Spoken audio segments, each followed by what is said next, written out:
Coucou tout le monde et bienvenue sur cette nouvelle vidéo. Je vous retrouve aujourd'hui pour faire un bilan de toutes mes lectures du mois de janvier. En janvier, j'ai lu 11 titres et la moyenne est de 3,4 étoiles sur 5, ce qui est plutôt pas mal. Mais bon, clairement, on aurait pu faire mieux. Sur ces 11 titres, il y a malheureusement un abandon, mais j'ai quand même lu un total de 3483 pages. Ça inclut les 182 pages du roman que j'ai abandonné et les 250 pages du livre qui a fait une partie de janvier et une partie de février, mais je vais vous en parler aujourd'hui, puisque je l'ai terminé, donc je vais pouvoir vous en parler dans ce bilan. Sur ces 11 livres, je n'en ai lu qu'un en audio et un seul en e-book. Tout le reste, c'était des livres en version papier. Et on avait aussi 2 emprunts à la médiathèque, ça veut dire que sur la majorité des livres que j'ai lus sur le mois de janvier, je les ai sortis de ma pile à lire physique. Et ça, c'est vraiment chouette. La moyenne de notes de toutes ces lectures est de 3,4 étoiles. La note la plus basse que j'ai mise sur le mois de janvier, c'était 2 étoiles, et la note la plus haute, c'était 5. Parce que oui, j'ai eu un coup de cœur.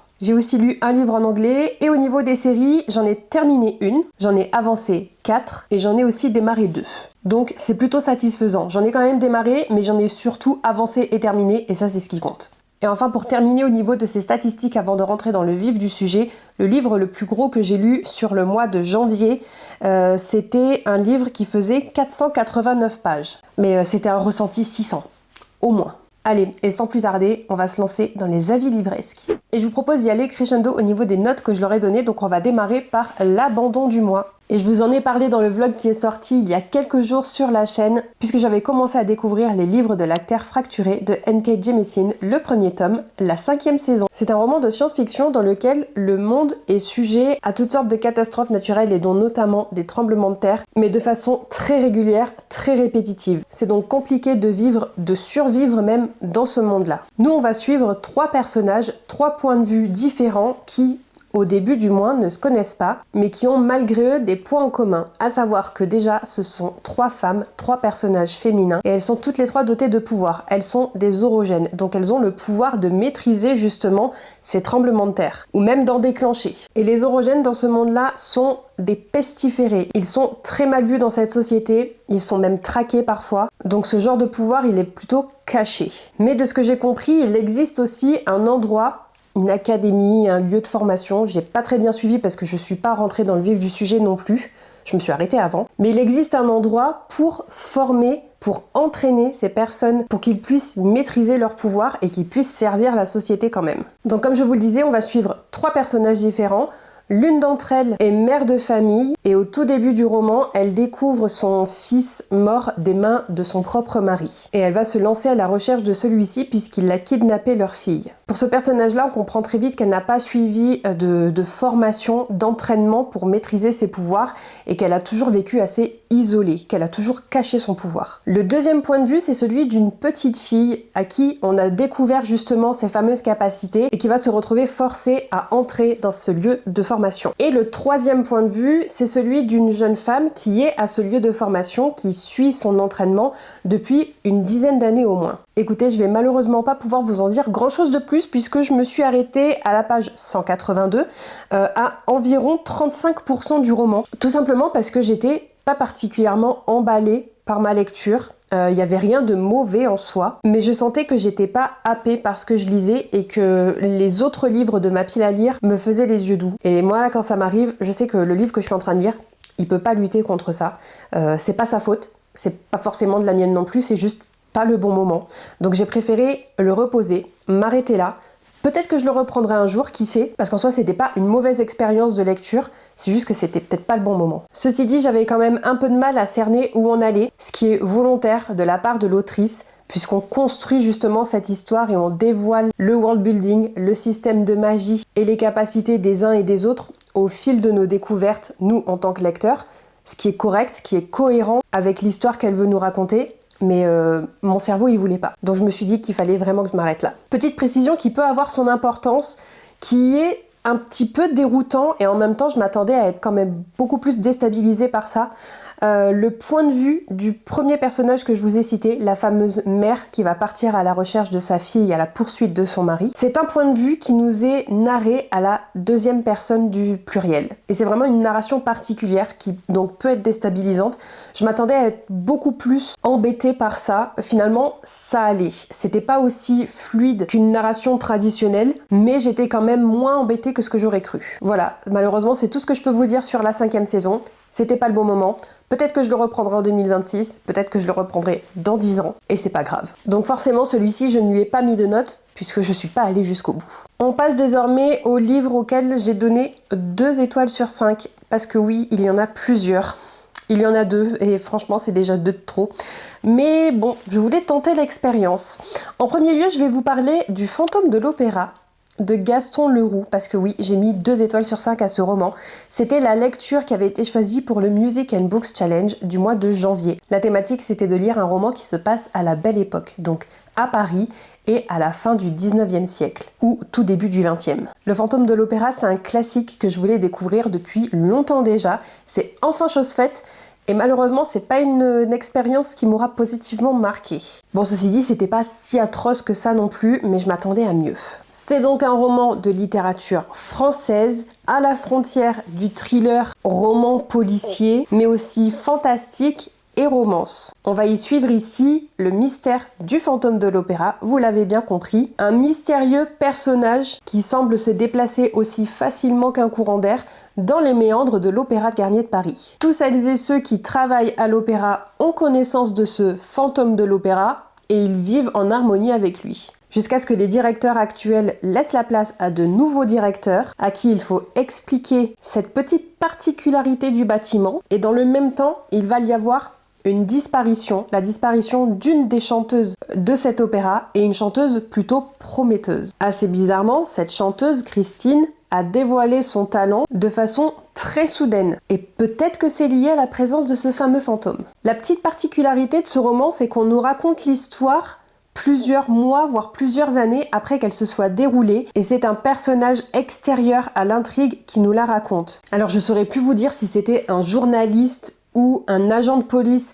qui nous raconte ça au travers de ses rapports, mais c'est quand même quelqu'un d'extérieur qui nous raconte cette histoire avec le recul de plusieurs années, au travers de tous les éléments qu'il a pu reconstituer de son côté. Alors c'est pas un roman façon interview, rapport, ce genre de choses, c'est vraiment quelque chose de romancé, un récit tout à fait normal, mais au travers de ce que ce personnage a recueilli comme information. Je dirais que ce roman il se compose en 3 parties. La première où on découvre justement un petit peu la vie à l'opéra, les petites mains de toutes les personnes qui font vivre les différentes pièces et la façon dont ils s'accommodent de la présence de ce fameux fantôme. Et cette première partie, je l'ai vraiment adorée. C'est simple, j'ai lu quasiment d'une traite cette première partie qui, je dirais, fait environ 40% du roman. Et pour la suite, ça a été un petit peu plus compliqué pour moi. La seconde partie, c'est toute cette histoire d'amour entre Christine, la fameuse chanteuse cantatrice qui est amené à disparaître, et Raoul de Chagny qui est son prétendant. Donc dans tout ce deuxième acte, on va développer cette histoire d'amour, on va voir la rencontre entre ces deux personnages, tout ce qu'ils ont pu vivre pour bâtir cette histoire d'amour, comment ils se sont retrouvés,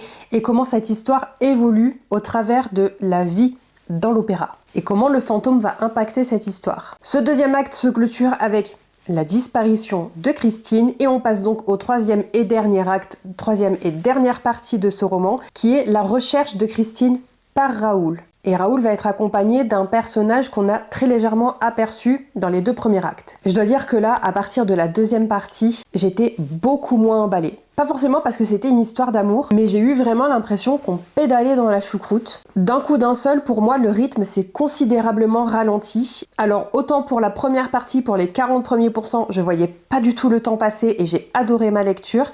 Pour le reste, pour moi, ça a été très long. Et une lecture vraiment laborieuse. Et j'étais vraiment étonnée parce que avant même de me lancer dans ma lecture, je m'attendais à retrouver un récit indigeste, et la première partie m'avait clairement fait reconsidérer tous mes a priori, et ils sont malheureusement revenus comme un boulet de canon à partir de la deuxième partie. Pour moi, il y avait beaucoup de longueur, beaucoup de digressions, beaucoup de répétitions aussi de certains éléments, notamment sur l'histoire d'amour qui se développe ou qui se développait entre Christine et Raoul, d'autant plus qu'il y a un côté assez absurde sur certains éléments. Alors je sais pas si c'est voulu de la part de l'auteur, qui a un petit côté absurde, comique, ou si c'est parce que ça a vieilli et moi dans mon esprit c'est comme ça que je le comprends. C'est quelque chose que j'ai quand même relevé à plusieurs moments sur l'histoire d'amour justement entre Christine et Raoul, à force de oui je t'aime mais on ne peut pas être ensemble, mais aussi sur cette troisième partie avec cet autre personnage qui est introduit et qui va aider Raoul à peut-être retrouver Christine. Il y a vraiment ce côté absurde qui m'a gênée, surtout parce qu'il était répétitif. On appuyait beaucoup sur ce personnage féminin qui est très dramatique, très naïve et qui change sans arrêt d'avis, mais aussi sur le personnage de Raoul, qui est un personnage que j'ai trouvé quand même assez belliqueux et qui ne veut pas entendre raison. Un personnage qui monte tout de suite sur ses grands chevaux, de façon chevaleresque pour protéger sa dulcinée. Mais voilà, encore une fois, est-ce que c'est quelque chose qui a mal vieilli et que moi je transpose à notre époque moderne, à notre époque d'aujourd'hui, où on essaie d'entendre ce que l'autre personne nous dit, ou est-ce que c'est quelque chose de dénoncé de la part de l'auteur? Je vous avoue que j'arrive pas à faire la part des choses. Donc voilà, je suis quand même allée au bout de ma lecture. J'ai souffert, je vous avoue, sur les dernières heures de lecture parce que je n'en pouvais plus, mais je voulais arriver jusqu'au bout et dire que je l'avais lu jusqu'à la fin.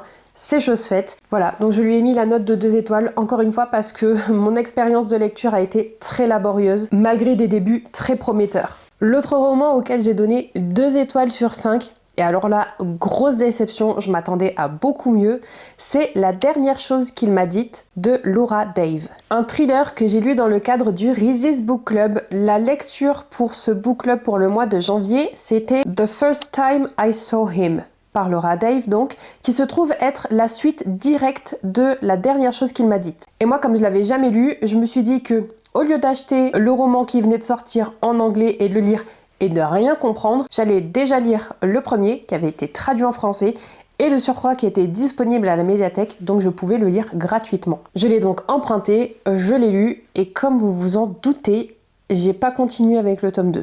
Bref, petit retour en arrière pour vous donner le résumé de ce roman. On est donc dans un thriller domestique, on va suivre notre personnage principal qui s'appelle Anna, qui au début du roman se voit remettre un papier d'une petite fille qu'elle ne connaît absolument pas et sur le papier il y a juste écrit « Protège-la ». La petite fille lui dit « Ouais, c'est ton mari, Owen, qui me l'a donné tout à l'heure et puis comme j'avais entraînement, finalement je te le donne mais ça fait genre 3 heures que je l'ai dans la main. » Cette petite note « Protège-la », ça semble assez mystérieux mais elle comprend tout de suite qu'il s'agit de la fille d'Owen et donc de sa belle-fille qui s'appelle Bailey. Ouais. J'avais déjà oublié son prénom. Bref, on comprend vite que Owen, le mari, a volontairement disparu et évidemment toute l'intrigue ça va être de le retrouver et surtout pourquoi il a disparu, pourquoi il veut que Anna protège sa fille. Fille avec laquelle Anna a des rapports compliqués puisqu'elle est mariée à Owen depuis peu. Ça fait quelque chose comme 2 ans qu'ils se connaissent et elle n'a jamais réussi à bâtir une relation belle-mère-belle-fille qu'elle veut positive. Faut dire que Bailey, c'est un peu une peste. Bref, elles vont donc toutes les deux se retrouver embarquées dans une histoire rocambolesque pour essayer de retrouver Owen et pour savoir pourquoi Bailey serait en danger. Écoutez, j'ai pas du tout été convaincue par ce roman. On avait une intrigue qui était quand même assez tirée par les cheveux, je dois dire. Et au plus on avance, au plus on lève le voile sur certains éléments, au plus c'est rocambolesque. On a des personnages qui font des choix, qui prennent des décisions qui n'ont aucun sens, mais qui ont l'avantage de faire avancer l'intrigue. Mais surtout, j'ai pas du tout été convaincue par le style d'écriture et l'intrigue que proposait l'autrice. Déjà, dès le début, la première chose que je me suis notée, j'ai dû le noter aux alentours de 30 pages, donc c'était quand même assez tôt dans le roman, on a quand même des flashbacks de la part d'Anna qui nous expliquent comment elle a rencontré Owen, comment ils se sont mis ensemble, comment ils ont commencé à se fréquenter pour en arriver jusqu'au mariage. Et tout de suite, c'est un couple qui m'a pas vendu du rêve. Je vous avoue que j'ai même eu un bon sentiment de malaise sur la scène de leur rencontre qui pour moi fait absolument pas naturel, voire même qui tend sur le red flag et je me l'étais même noté en me disant que c'était un élément de l'intrigue qui allait avoir son importance plus tard. Ce sentiment de malaise justement de c'est pas naturel, de peut-être qu'il cache quelque chose, peut-être que c'est voulu de la part d'Owen et que ça va avoir son importance, mais en fait pas du tout.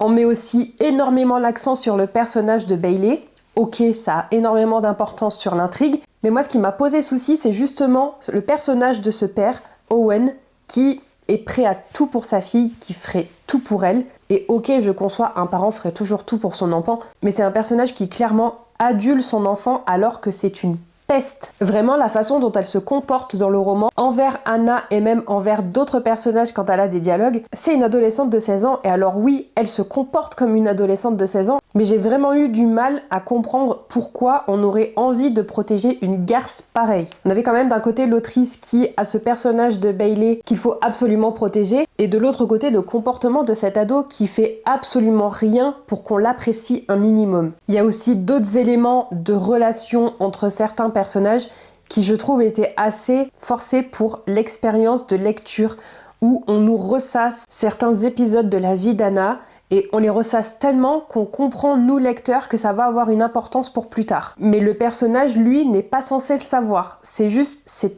tellement répété qu'on comprend que ça fait partie du schéma narratif. Et ça, je trouve ça dommage parce que ça perd de sa subtilité. Bon, après, ce que je me suis noté, c'est quand même beaucoup d'incohérences. Et dans une intrigue de thriller, je trouve ça extrêmement dommage. Moi, ça m'a gâché mon expérience de lecture. Vous n'imaginez pas à quel point je levais régulièrement les yeux au ciel en me disant que c'était malheureusement mal écrit, mal amené. Et pourtant, moi, au niveau des thrillers, je suis bon public. Mais là, vraiment, je sortais constamment de ma lecture parce que je trouvais pas ça crédible. Par exemple, assez tôt, je dirais sur le premier tiers, on a un personnage qui est un US Marshal qui vient poser des questions à Anna. Et le mec débarque les mains dans les poches pour lui poser des questions et il finit par lui donner non pas sa carte de visite mais son numéro écrit sur la serviette d'un diner. Je sais pas, quand t'es représentant de la loi, je crois que t'as quand même une carte, non ? Bon, en plus de ça, on va pas relever le fait qu'il la dragouille alors qu'il lui pose des questions sur son mari qui vient de disparaître. Je me suis noté aussi le coup de l'instinct maternel d'Anna qui se révèle au moment où il va potentiellement y avoir un danger pour Bailey, alors que, encore une fois, elle le dit, elle le répète constamment, elle n'arrive pas à créer une relation de confiance avec Bailey. Bailey la déteste et elle fait tout pour lui mener la vie dure. Et Anna, elle accepte ça, elle essaie pas de communiquer avec elle là-dessus, c'est un peu la bonne poire de belle-mère qui fait tout pour avoir une bonne relation avec sa belle-fille, mais dans les gestes, qui essaie pas de communiquer vraiment avec elle. Et là, pouf, comme par hasard, on a l'instinct maternel qui se réveille. Moi, j'y crois pas une seule seconde. Incohérence toujours, et là, pour moi, ça a été le summum. À partir de là, j'ai vraiment eu du mal à apprécier ma lecture et je ne faisais que relever les aspects négatifs de mon expérience.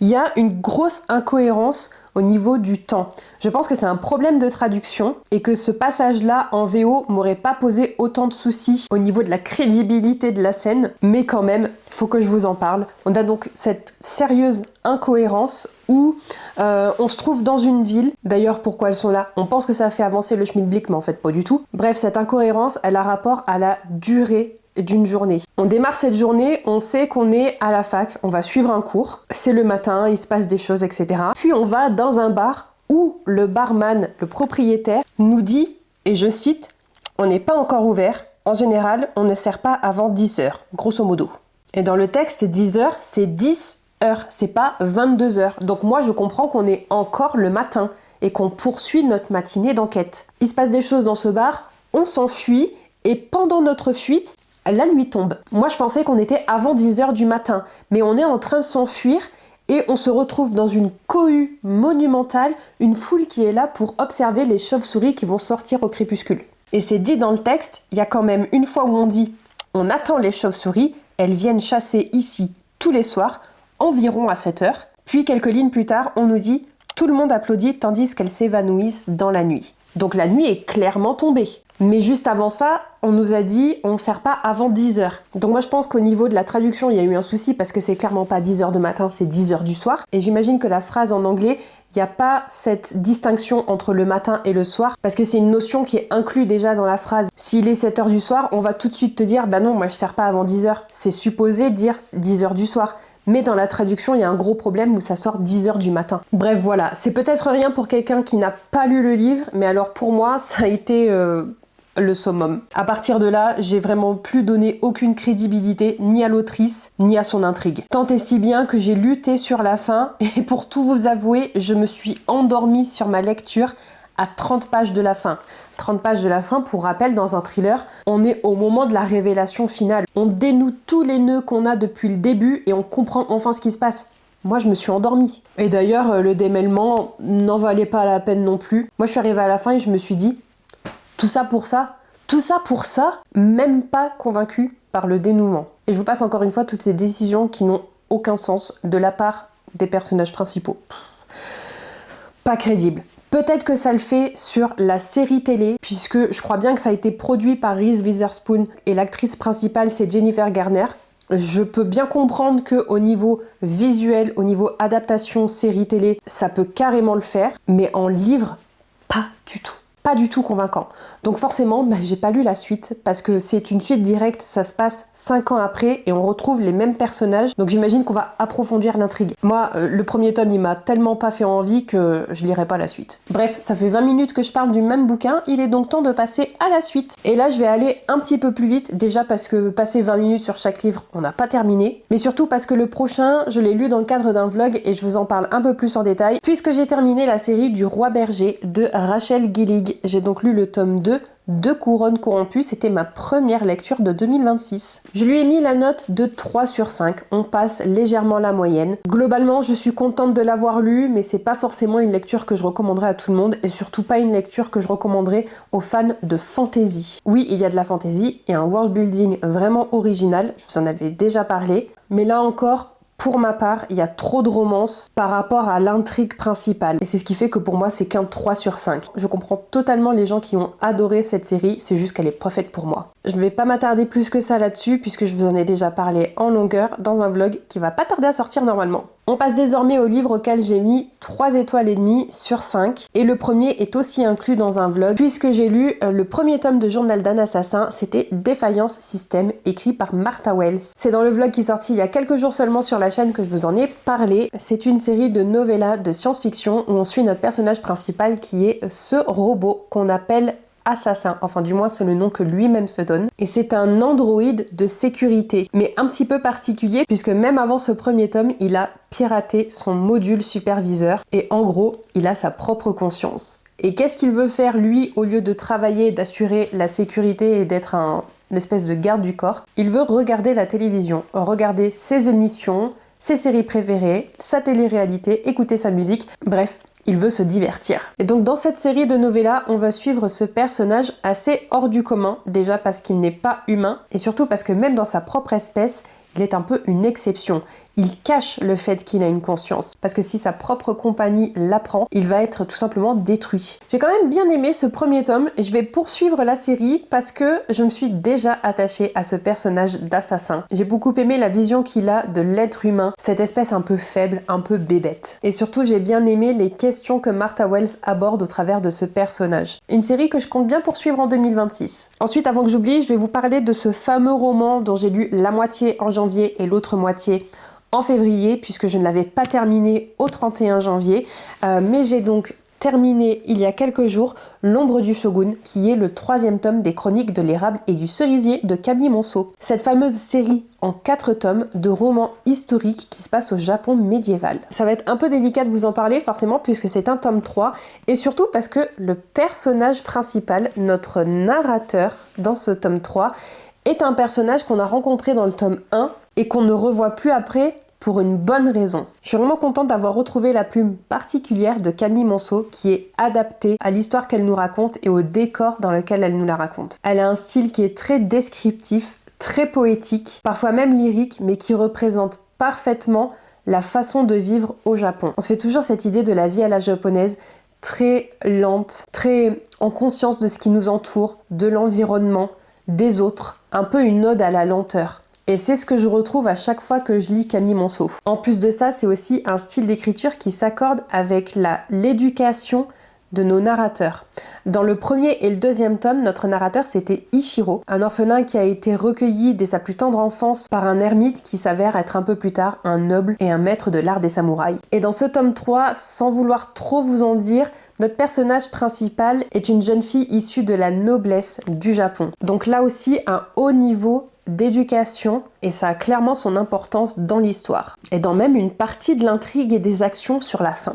J'ai trouvé intéressant qu'on change de point de vue et qu'on change de narrateur, d'autant plus que sur une courte partie, je dirais sur les 100-150 premières pages, on revient en arrière sur ce qui s'est passé sur le tome 1 et le tome 2, mais du point de vue de ce personnage qui n'était pas avec Ichiro à ces moments-là. Donc on va voir un petit peu ce qui s'est passé pour elle, comment elle a vécu les choses, et comment elle a avancé de son propre côté. Et du fait que ce personnage-là déjà est un personnage féminin, mais évolue sur un autre plan de l'intrigue, on fait la part belle à la place de la femme dans cette société. Et on va y retrouver plusieurs représentations de la femme.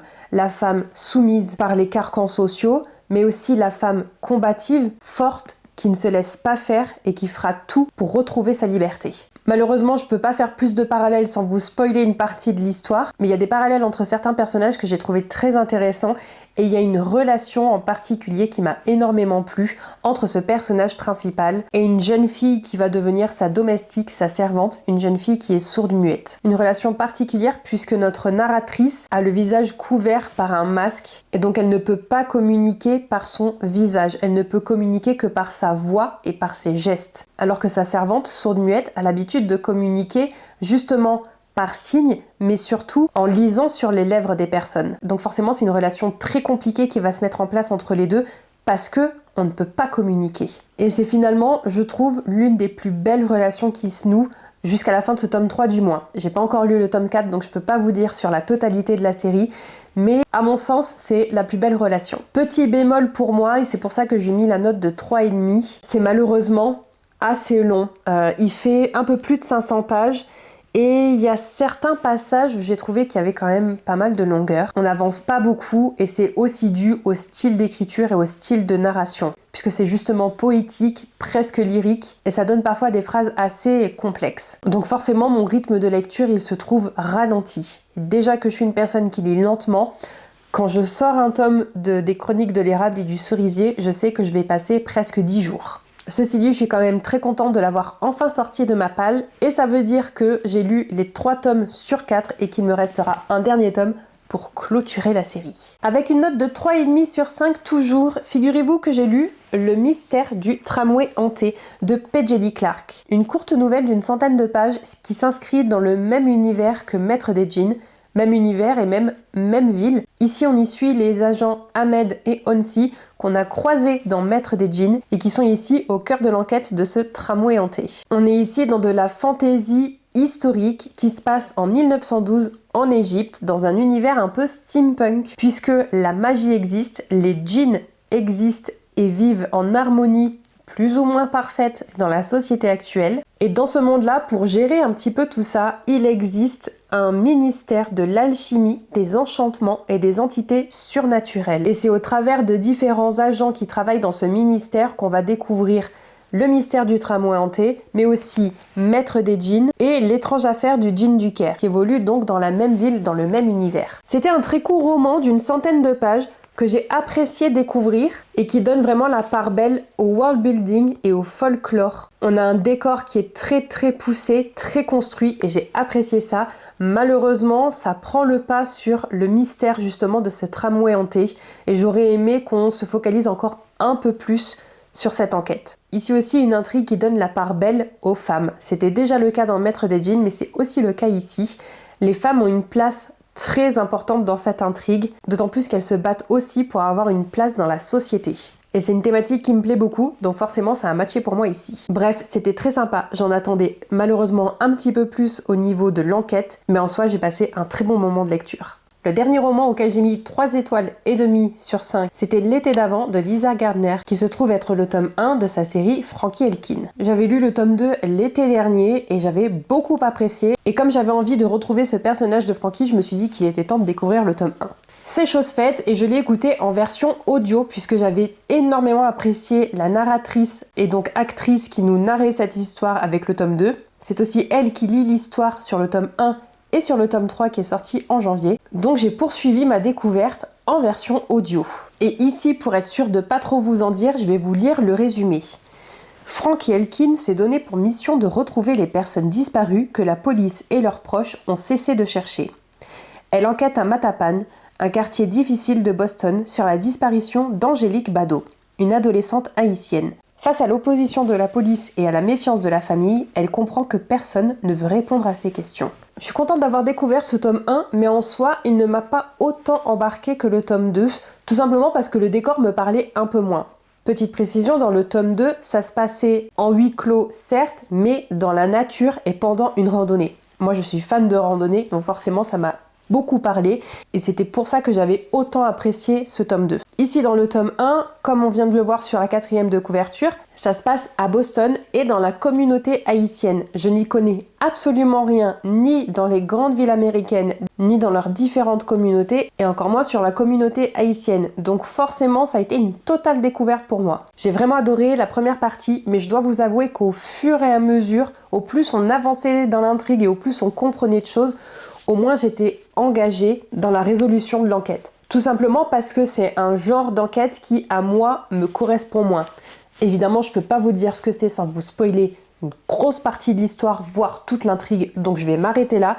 Mais c'est malheureusement pour ça que j'ai été un peu moins convaincue par ce roman, tout simplement parce que c'est une trope qui, à moi, ne me correspond pas. Ceci dit, pour moi, le gros point fort de la série et de ce roman, c'est le personnage de Frankie Elkin. C'est une femme d'une 40aine d'années qui est alcoolique, mais alcoolique en sevrage. Et même si ça fait plusieurs années qu'elle n'a pas touché à une seule goutte d'alcool, son quotidien tourne autour de sa lutte contre son addiction. Mais Frankie, il y a quelques années, elle s'est découvert un talent un peu spécial. Elle a aiguisé son sens de la déduction, sa logique, elle sait poser les bonnes questions et comprendre les non-dits. Et grâce à ça, elle arrive à retrouver des personnes qui sont portées disparues, parfois même depuis plusieurs années. Elle s'est donc donnée pour mission de vie de retrouver ces personnes de façon gratuite pour aider les familles de ces personnes-là. Puisque malheureusement, la plupart du temps, la police n'a pas de réponse à donner aux familles et le dossier prend peu à peu la poussière. C'est ce qu'elle fait donc ici dans ce premier tome où elle se rend dans ce quartier de Matapan, puisque cette jeune fille haïtienne est portée disparue depuis presque un an.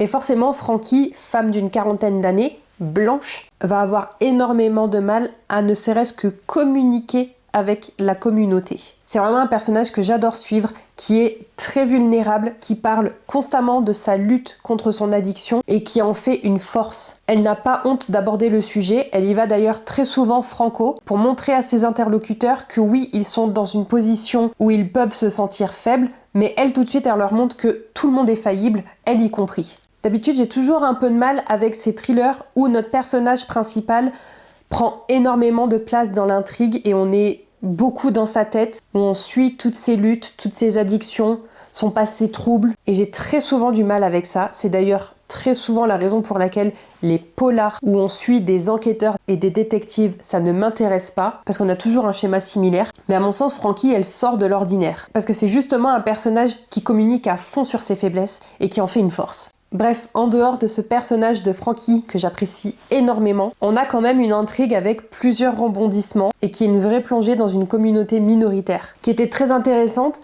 malheureusement peut-être un peu trop cliché, quoique c'est aussi un cliché qui reste soulevé par les autres personnages, mais somme toute une très bonne découverte. Je suis quand même contente d'avoir démarré ma découverte avec le tome 2, parce que je suis pas sûre que si j'avais découvert le tome 1 en premier, j'aurais poursuivi ma découverte. Mais ce qui est sûr, c'est que je suis contente d'avoir découvert les 2 premiers tomes et je vais poursuivre avec le 3e tome que j'ai déjà acheté en audio toujours. Donc il y a de fortes chances que je vous en parle très bientôt. On passe ensuite à ces romans auxquels j'ai donné 4 étoiles sur 5 et il y en a 2. Le premier, c'était le 3e et dernier tome de cette première intégrale des Aventuriers de la mer. 3e tome qui s'intitule La conquête de la liberté. Un 3e tome bien plus haletant que les 2 premiers, mais en même temps ça se comprend puisqu'une fois encore, le découpage français et le découpage anglais, c'est pas du tout la même chose. Et si en français ce tome est un tome 3, en anglais c'est tout simplement le 3e et dernier tiers du premier tome. Donc forcément il se passe plein de choses, le rythme s'accélère, les problématiques sont posées, les dangers sont de plus en plus nombreux, on a certaines petites choses qui sont résolues, mais on a surtout beaucoup plus de portes qui sont ouvertes.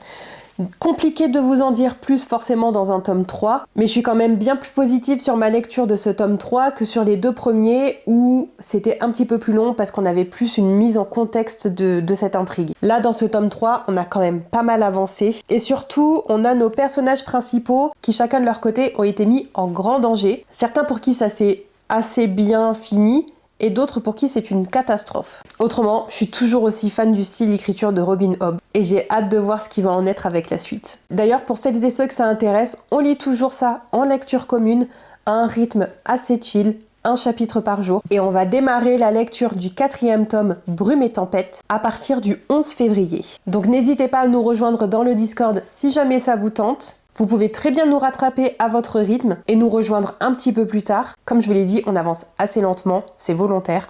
un tome par mois et un chapitre par jour sur 2 semaines. Le lien est dans la barre d'infos comme d'habitude, n'hésitez pas. On en vient à ce roman que j'ai lu en anglais, c'était The Book of Witching de C.J. Cook, qui est traduit en français sous le titre Le livre des sorcières avec la même couverture. Et c'est un roman en partie historique avec une pointe de fantastique. On a 2 temporalités, la première de nos jours en 2024, où on va suivre Clémentine, une mère de famille qui découvre au tout début du roman que sa fille de 19 ans est hospitalisée suite à de très graves brûlures. Problème, sa fille Erin était partie en voyage en randonnée avec 2 amis. L'un d'entre eux a été retrouvé mort et la 3e personne est portée disparue. Et la deuxième temporalité, c'est en 1594 à Orkney, qui se trouve être le lieu où s'était rendue Erin en 2024. Et dans cette temporalité au passé, on suit Alison Balfour, qui est accusée de sorcellerie et qui attend son procès. Et évidemment, les 2 histoires sont liées. J'avais déjà lu un roman de cette autrice il y a quelques mois, en octobre ou en novembre, je sais plus bien. J'avais lu Les sorcières du phare, qui avait reçu un prix, il me semble. Un roman que j'avais bien aimé, mais sans plus. Et je dois vous avouer que celui-ci, pour moi, il est quand même bien meilleur. Ce qui est un peu dommage parce que je trouve qu'il est passé sous silence alors qu'il vaut carrément le détour. J'ai adoré ces 2 temporalités différentes où on suit des personnages différents avec des histoires différentes, mais où l'autrice fait beaucoup de parallèles entre les personnages du passé et du présent. Je vais pas me lancer dans une analyse, d'autant plus que ça spoilerait une partie de l'histoire, mais c'est quelque chose qui est très bien amené et très bien travaillé. Et surtout, on a une double temporalité qui fait sens et qui lie intimement ces 2 histoires. Je me suis énormément attachée au personnage. Je précise ça parce que, pour rappel, je l'ai lu en anglais. Et parfois, je peux avoir un sentiment un peu détaché par rapport à l'intrigue parce que je mets plus de temps à lire en anglais et parfois je peux buter sur certains mots, sur certaines tournures de phrases ou sur du vocabulaire. Malgré ça, j'ai été énormément attachée à un peu tous les personnages et je dois même vous avouer que j'ai versé une larme sur le destin d'un personnage qui est pourtant secondaire, qu'on voit extrêmement peu, mais c'est vraiment un moment qui m'a ravagée. Petite précision pour celles et ceux qui seraient peut-être un peu rebutés sur le côté fantastique de l'histoire, c'est juste un soupçon de magie. C'est vraiment très très léger et surtout ça sublime l'histoire et l'intrigue qu'on nous raconte. Et enfin, ce que j'ai beaucoup apprécié, c'est quelque chose que je retrouve quand même très souvent dans ces intrigues de sorcières et de chasse à la sorcière. C'est un roman qui est basé sur des faits réels. Le personnage d'Alison Balfour a réellement existé et elle a réellement été la première femme à être brûlée sur le bûcher sur des croyances de sorcellerie. Il y a d'ailleurs une note de l'autrice en tout début de roman ici qui nous indique qu'Alison a réellement existé et elle en parle de nouveau dans les remerciements. C'était très intéressant, assez court, mais très intéressant. Et surtout, elle a le mérite de donner de l'importance à ces voix qui ont été tues. Attention, ceci dit, gros trigger warning, puisqu'on parle beaucoup de brûlures, et de brûlures très graves, et aussi évidemment d'injustice, puisque sur toute une partie de l'intrigue, à la fin du XVIe siècle, on va quand même suivre une femme qui est accusée de sorcellerie, et qui, au nom des croyances de l'époque, va être torturée à plusieurs reprises jusqu'à ce qu'elle avoue s'être liée avec le diable et qu'elle soit punie sur le bûcher. Donc voilà, attention sur tout ce qui est mention de brûlure, ça arrive très très tôt, dès le 1er ou le 2e chapitre. Personnellement, ça m'a mis assez mal à l'aise, d'autant plus que je l'ai lu assez tôt sur le mois de janvier et avec l'actualité de ce qui s'est passé en Suisse tout début janvier, forcément ça résonne et ça fait mal. Et aussi tout ce qui est violence banalisée sur la torture de ces femmes. C'est atroce, c'est très douloureux et c'est malheureusement très réaliste. J'ai malheureusement pas eu de coup de cœur pour ce roman, mais je peux clairement vous le recommander. Il est aussi parfait à lire en automne et même en fin d'année. Il y a une grosse partie de ce roman qui se passe à cheval sur les mois de novembre et de décembre. Et sur la temporalité du présent, de 2024, ça se passe sur le mois de mai. Un très très bon roman dont il faudrait vraiment plus parler. Et enfin, le dernier livre que j'ai à vous mentionner, ce fameux livre coup de cœur auquel j'ai donné 5 étoiles, c'est évidemment Gédéon la 9e. Je dis évidemment puisque je l'ai lu dans le cadre d'un vlog et je vous en ai parlé en long, en large et en travers. C'est le vlog où j'ai aussi lu Journal d'un assassin et la 5e saison, enfin du moins une partie de la 5e saison. Donc vous allez retrouver mon avis détaillé dans cette vidéo. Sachez que ça a été un coup de cœur et que je n'ai pas pu lâcher ma lecture. Gideon la 9e, c'est le premier tome d'une série en 4 tomes qui est toujours en cours d'écriture puisque le 4e tome n'est toujours pas paru en anglais. C'est une série science-fiction fantasy qui s'intitule Le Tombeau scellé et c'est écrit par Tamsyn Muir. Un world building et un mélange des genres complètement original puisque, comme je viens de vous le dire, c'est de la science-fiction et de la fantasy. Mais dans ce tome 1, on a aussi retrouvé du Dark Academia, du Murder Mystery, de l'horreur et même de la romance. Et bizarrement, c'est un mélange des genres qui fonctionne parfaitement. On y suit ici des nécromanciennes gothiques de l'espace. Ça paraît complètement barré et pourtant, ça fait sens. Je vais vous lire une partie de ce que j'ai noté sur Instagram. On y suit notre personnage principal qui s'appelle donc Gideon, qui est une jeune femme qui a été recueillie depuis sa plus tendre enfance par la 9e planète, où la tribu de nonnes nécromanciennes garde le tombeau scellé. Mais par un concours de circonstances ou pas, Gideon devient la cavalière d'Aro, la respectable fille de la tribu et aussi ennemie jurée de notre héroïne. Ce duo de gothiques de l'espace doit retrouver les représentants des autres planètes sur la première, afin de se former au lictorat et de devenir la nouvelle génération de sages auprès de l'empereur.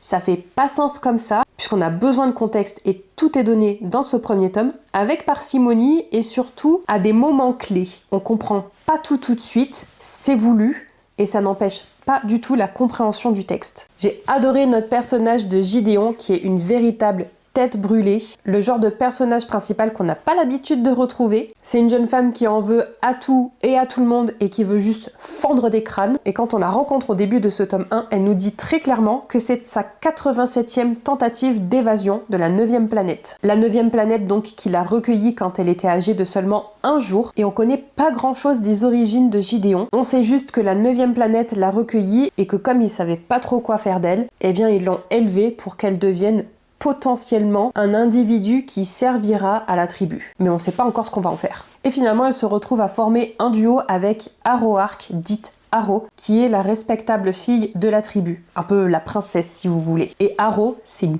peste. On sent bien que les deux se détestent le plus cordialement possible et qu'elles feraient tout pour s'entretuer. Et qu'elles ont déjà essayé à plusieurs reprises d'ailleurs. J'ai adoré leur dynamique, ainsi que celle qu'elles bâtissent avec les autres personnages qu'on découvre en cours de route. Mais j'ai aussi adoré le style d'écriture de l'autrice, l'humour qu'on va retrouver à certains passages dans le roman, surtout dans les dialogues, cet humour qui fait retomber la pression et qui rend nos personnages encore plus réalistes. Le système de magie qui est complexe mais qui fait sens au fur et à mesure de notre lecture. On a aussi des passages avec des combats épiques, d'autres passages où c'est la réflexion et la logique qui vont primer.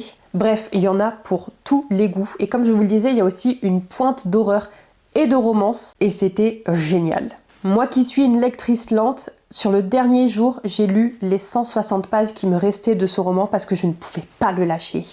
On va de plot twist en révélation, en rebondissement, en combat, en touche d'humour. Il y en a dans tous les sens et c'est formidable. On explore évidemment plusieurs thématiques dans ce premier tome et on questionne notamment le bien et le mal au travers de la moralité et surtout de la relativité.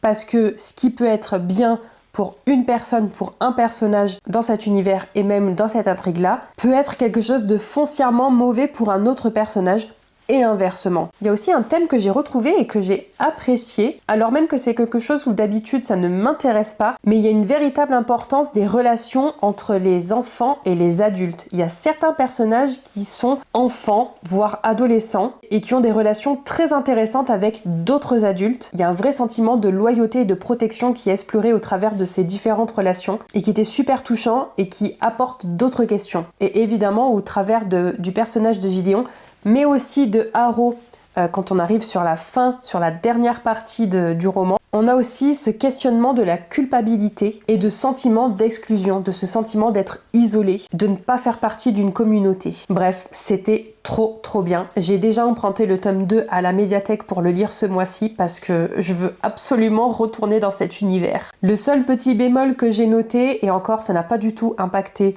ni ma note, ni mon ressenti sur cette lecture, c'est la scène finale, vraiment la dernière scène d'action du roman où j'ai pas tout compris et je suis pas sûre que ça fasse sens, mais en même temps j'ai pas compris parce que juste sur ce dernier moment on change de point de vue. on n'est plus du point de vue de Gideon et c'est très déstabilisant. Autrement, je me suis régalée. Et comme je viens de vous le dire, le tome 2 est prêt à être lu sur le mois de février. Je sais qu'il va me bousculé puisqu'on va suivre le point de vue de Aroark et il est déjà précisé sur la 4e de couverture que Aroark est un narrateur non fiable. Et il me semble bien qu'on va revivre une partie des événements du premier tome mais du point de vue de Aro et a priori ça va pas du tout être ce que j'ai lu moi dans le premier tome. Donc il faut que je garde dans ma tête les éléments qui se sont passés du point de vue de Gideon et que je les compare avec le ressenti de Aro mais que je fasse pas forcément confiance à mon second narrateur. Là encore ça va être toute une aventure et celui-ci va être assez long puisqu'il me semble qu'il tourne autour des 600 pages. Ça y est, on est arrivé à la fin de cette vidéo. J'espère que ça aura pas été trop long pour vous. Moi, ça fait littéralement quasiment 2 heures que je tourne. Comme d'habitude, n'hésitez pas à me dire dans les commentaires si vous avez lu l'un de ces titres, ce que vous en avez pensé et si malheureusement je vous ai fait ajouter des livres à votre palle. Désolée. Ou pas. Et comme d'habitude, si vous ne souhaitez pas laisser de commentaires trop longs, vous pouvez toujours laisser un emoji. Et aujourd'hui, on va y aller avec un emoji en rapport avec le Japon, en rapport à l'ombre du Shogun, qui est la dernière lecture que j'ai terminée. Quant à nous, on se retrouve très bientôt dans une prochaine vidéo, le mercredi à 10h et le samedi à 10h aussi. Donc surtout, n'oubliez pas de vous abonner à la chaîne si c'est pas déjà fait pour recevoir les notifications des nouvelles vidéos. D'ailleurs, ce mercredi, ce sera un vlog lecture où je lis un seul livre et vous aurez mon avis détaillé et surtout mes réactions au fil de ma lecture. Allez, je vous dis à très bientôt dans une prochaine vidéo. Bye bye!